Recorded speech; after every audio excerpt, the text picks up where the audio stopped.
बरंच ऐकलं असेल ना तुम्ही, आरक्षण तर फक्त 10 वर्षासाठी दिलं होतं.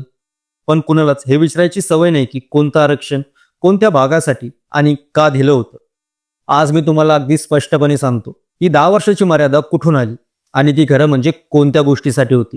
डॉक्टर बाबासाहेब आंबेडकर आणि संविधान सभेने जेव्हा आरक्षणाची संकल्पना मांडली, तेव्हा ती 2 भागात विभागली गेली होती.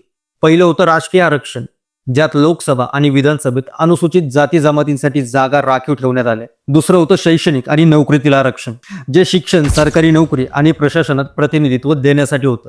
आता इथे सगळा गैरसमज सुरू होतो.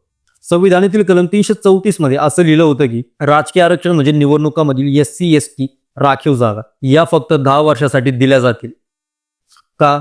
कारण संविधान निर्मात्यांना वाटलं होतं की 10 वर्षात समाजात समानता येईल आणि मग कोणाला जातीवरून मतदारसंघ राखीव ठेवण्याची गरज पडणार नाही.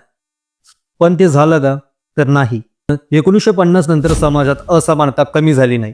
जातीय अत्याचार, अन्याय आणि भेदभाव सुरूच राहिला. म्हणून संसदेनं ही 10 वर्षाची मुदत सतत वाढवली.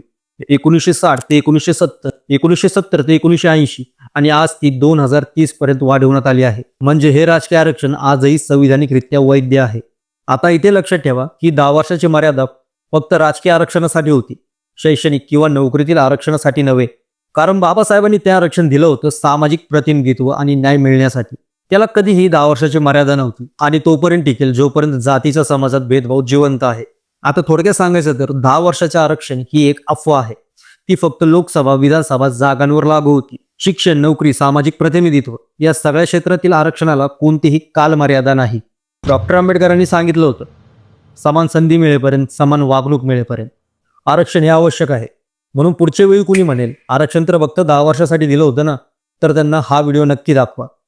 कारण आरक्षण हे वेळेसाठी नाही, तर न्यायासाठी दिलं गेलं आहे.